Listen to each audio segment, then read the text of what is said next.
Hello and welcome to another edition of the E-commerce Odyssey podcast. I'm here with Katrina McKinnon from Copysmiths, and we're going to talk about how to create great website SEO content. So the first question I have for you, Katrina, is content still important? So there's more and more of the page is being taken up by adverts on the Google search results page.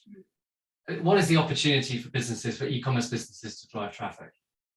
I believe, Trevor, that content is still massively important for the search engines because after all, the search engines are just looking for, they're looking for content, and content is always either product image or it's product description. It's even the buy buttons. It's all the little bits that you put in the footer and the header of your page. So it's, content is always what Google is actually crawling. And yes, Google's trying to take up a lot of real estate with its own ads, its own revenue sort of based content. But to get to that revenue based content, it's still got to have organic traffic. And it's always a balance. So it's one of those things where you don't want to put all your eggs in one basket with just paid advertising, and you don't want to put all your eggs in one basket with just content. So it's always a balance. The most successful e-commerce stores tend to have around 60% of their traffic coming in from organic. So those are the largest stores. Okay, so is that still, what is that down from where it used to be? Or I'm guessing that the paid search has become more important as it has taken up more of the real estate on the page? I think it does, but Google, the thing with paid search is that people think it's more sort of important, but that's because it comes with a little dashboard that tells you your conversion rate. So paid search has always had these tools that the engineers use, and they pump all the money into it and it goes up like a fancy rocket into it. The rocket ship keeps flying. But really, at the end of the day, Google doesn't offer us tools to manipulate the conversion rates on content. So content and organic traffic is kind of this bit of they call it a dark ROI, because it's so hard to work out whether it works. And I sort of always say to people that I work with, I always say, look, you'll know if it works. If content's working for you, you'll know it because it comes in a rush. And you can very much rely on organic traffic to stabilize traffic in your business if the algorithms are changing in the paid traffic or in social media. So, yeah. So what proportion? So you say that up to 60%. So what would be an average on? Because my e-commerce store gets about 10% of its traffic from SEO, despite enormous amounts of money and time being spent on it. We've never really managed to get it up. Not since we used to do better before Panda. What would be kind of an average? What would be something to aim for? 60%. 60% is pretty healthy, or at least 50%, because it gives you that stable factor. So with your store, I haven't had a close look at your store, but you don't have a blog, and your blog is in your blog articles are in slabs of text, and I can show you how to make it more, I can tell you how to make it more search engine friendly and reader friendly. But, I've always, in my e-commerce store that I've run, I've always relied 100% on organic traffic because I was never very good at paid advertising. I was never very good at manipulating those tools, but I was really good at content. So, and other e-commerce store owners I know, particularly drop shippers, when they've got very tight margins, they will have 100% direct or referral traffic. So, okay, so different types of content. So you've on an e-commerce site, you've got blog, you've got product, product data. So what kind of proportion of traffic would you say should come from each, or would come from each? I don't know about that really, in terms of it just really depends on your model. So if you're selling the hippest shoes on the planet that are brand new and you're trying to create a market for these very particular shoes that, I don't know, somehow have squeegees attached to them, you have to make that market share with paid advertising because no one's typing into the search engine squeegee, sneakers. Do you know what I mean? If there's already market share, so if you're selling strollers, for example, there's already market share. People know what a stroller is for a baby store and they're typing in strollers. And so at that point, you can use organic traffic to make sales. So you can write a lot of content about strollers, but squeegee sneakers is a silly idea, but you have to make market share with paid traffic. So in that case, you would barely get any organic traffic. So we have clients who come to us who have, brand new products in their niche that no one's talking about on the internet. And so we have to create content around other concerns that those customers might have. Does that make sense? Yeah. So what are the best kind of content to publish? Well, if you've got an e-commerce website, what is the strategy you would first look at? Okay, so the easiest thing to start with is listicles. So listicles are the top 10 ways to use a stroller, or the top 10 ideas for finding the safest stroller for your child. And that format still works very well. You can use it to compare products. You can use it to just share ideas about the problems that someone might have with buying a stroller or what they're thinking about. And you can even use a listicle format to just ask 10 or 20 questions about strollers and then just respond. So Q&A sort of style. So listicles definitely the way to go as just a starting point if people are just starting out. They need to be about 1,400 words and they need to be quite visual. So you can't have slabs of text going down the page. You have to break it up with pictures and images and tables and lists and quotations and testimonials and all sorts of other elements. But a listicle is definitely the place to start. That template still works very well for people. Okay. And so what about that? So what other kind of contents are there? What's your top 5 types of content? So another one that's really cool is, and it works really well, but not many others do it because, I don't know, just one of those things, 101 way. So we have, at Copysmiths, we have this template that's called 100 ways to XYZ. When I ran my own store, we used to sell gazebos, which is that, portable market stall kind of thing. And all I did was one day we created an article that was 101 ways to gazebo. And there were it's probably about 3 columns and, 99 rows. And it was just small pictures of all the different types. And so people got a lot of inspiration from that type of content. So that content alone was the reason why we sort of dominated in that particular brand for about 8 years in Australia. And so very visual content like that. I think that people often just create content that's just text-based. And that's what I'm trying to say is that you can get text-based content from content mills and SEO firms tend to just produce content that's very text-heavy. Whereas if you add images and you add you add lists and you add tables, it becomes a dance and a flow down the page. And so subsequently you have a lower bounce rate, higher dwell time. So is that about, because obviously you've got the point of view of writing the text for Google, and you've got writing a text that people like reading. So what is obviously you need to write text that's going to get picked up at Google to get the traffic, but then you need to write something which is actually readable to get people to get to the bottom of the page. And to click through to things. What do you think is the right balance? Well, what's the right balance? What, between images and the text? Well, no, what's the so you're saying that you're saying that it's important. Google says that you need to write content for the for the reader, right? And that's what they say that they go for. Now, obviously, you can there's writing a piece of text which is stuffed with keywords that Google likes, which I'm guessing, which is the thing. Google doesn't like SEO content. Google doesn't like SEO. It doesn't like to be manipulated. It watches the engagement signals on your page. So it works out whether what you've written is garbage or whether it's interesting for someone, because it just picks up on those signals out of your analytics account. And then it sends you more traffic if people stay on your page. And I can just tell you that no one on the planet wants to read just slabs of boring text. So you just have to make it. When you're writing content, what process do you go through? So tell me about the process of writing, say, a listicle. How would you decide the topic? How would you decide the keywords to use? And how would you know when you've written a good piece of content? Okay, so to decide on the keywords, we literally just go into a tool such as Hrefs. You can use any of those sorts of tools, and we just find out what people are searching for in the search engine. And so whatever you sell, so if you sell baby strollers, it might be, they might be searching for, I don't know, easily washable baby strollers. And we see that keyword. And then what we do is we combine it with something that is interesting to that person who's looking for that. So it might be 10 ways to easily wash your stroller. And so that's an informative article. And then at that point, we just write an introduction. So how many keywords would you have? Do you have a theme? Or do you have a theme, or do you have a number of keywords, or how do you decide the number of keywords that you? So I'm making you ill. Sorry, I've got a cold. How do we decide the number of keywords? We don't. But you did research. How do you decide? Because I'm under the impression that these days you shouldn't keep people used to talk about a keyword density and stuff like that. is it more about having a kind of a theme with a certain number of keywords, and how important is it to, how would you decide the number of keywords to have in the text and the distribution of those keywords? A lot of people use tools like Surfer, SEO, and Phrase.io.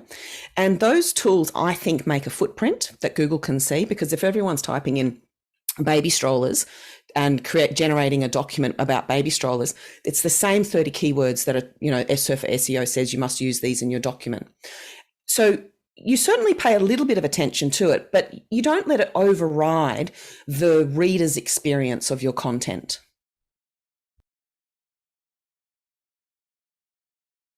I'm sorry about all the coughing. That's all right. Okay, so how often should you publish? So if you've got like SEO is a long-term thing. What should you create some sort of program for publishing things? What's the best way of making it a success? Once a week, a minimum. So Google literally says in its advanced blogger guidelines, write well and often, a frequently updated website. And then it goes on to talk about how it wants rich media in those articles, but it talks about a frequently updated website. And it doesn't matter if it's once a month or once a week, but it's got to be good quality content. But the cadence has to be regular, because Googlebot comes around and checks your website again at a fairly reasonable cadence to see whether anything is new.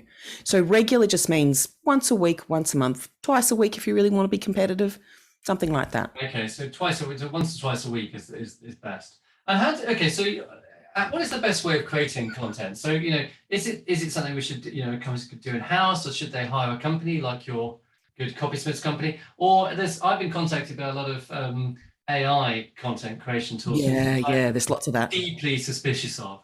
Can you comment on those three options? Yeah. So getting an in-house writer, it's very, very difficult to maintain creativity, and because in-house writers tend to burn out after a while. An in-house writer, because I've done this myself, an in-house writer can maybe produce 1 or 2 articles a week, which is pretty good, but they do tend to burn out. You can get writing companies like ours, because we tend to scale and we tend to have processes and quality controls. But then AIs can also have their place, but you just need to be very careful with AIs because they tend to sound like robots. And again, other people are using them to generate the same sort of content. So it depends on your budget, it depends on your needs, the size of your store, and your preferences for actually managing someone in-house or outsourcing. Okay. So what do you think about, because I'm a bit suspicious of AI tools, as in I think that they can get you some of the way there, and I think that they're quite good for things like, we've got I've become really keen on Grammarly recently. It just transformed my writing, because I realized that I'm functionally illiterate. And right. I also got very keen. I found a paraphrasing tool called Quillbot, and it's fantastic. You can just take a bit of text and paraphrase it. What are your kind of top tips for tools that people can use? We don't really use those sorts of tools. We've looked at Grammarly very closely. And again, we found that Grammarly would make incorrect suggestions, and it would also affect our natural flow. So we've really tried to use a lot of those tools, but I have heard about Quillbot, there's Jarvis as well. And I'm not against using them for other people. It's just that we tend to be very creative with our work. We tend to hire authors and poets and people like that.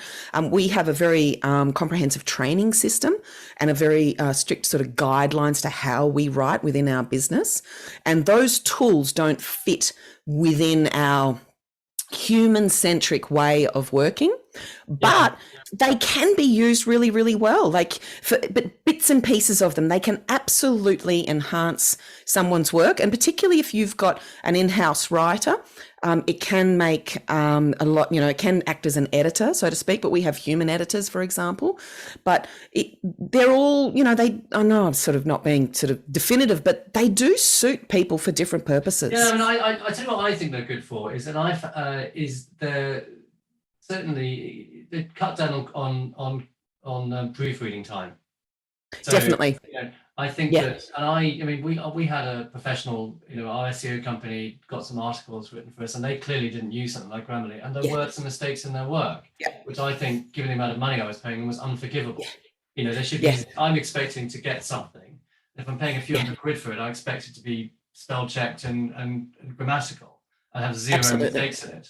And I think that it's a very quick way of checking that. And I wrote a book, and I found that I probably saved myself hundreds of pounds of Yeah, definitely. proofreading by going through it with these tools. It really cut down a lot of time. So and also made me realize I had a problem, and it has actually made me a much better writer.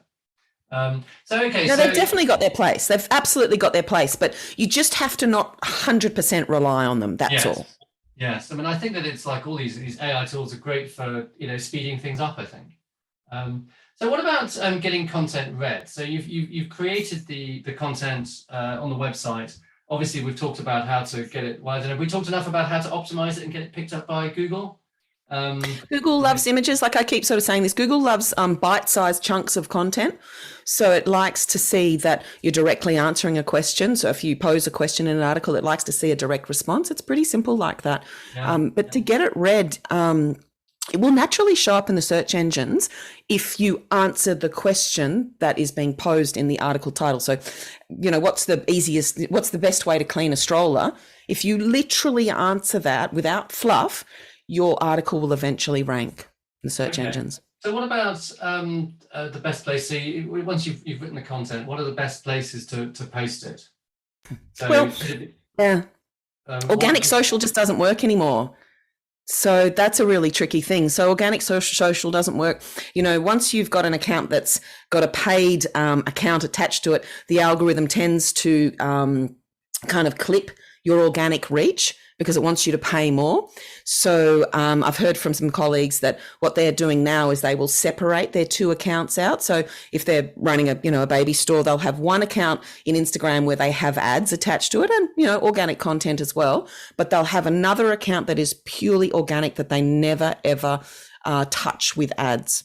Okay. That one tends to get more engagement and reach. That's one of the tactics that people are doing. Okay, I mean, so there's in terms of platforms. Is it which platforms were you posted on? Facebook, Twitter, Medium. Yeah. Post it on that. Yeah, you can reproduce articles on Medium. I've seen other bloggers who will literally put all their articles on WordPress.com, Blogger, all those other platforms, and then link back to the original source, which is usually on their own channel. Okay, so Google can, in terms of duplicate content, will Google, they won't create a duplicate content penalty?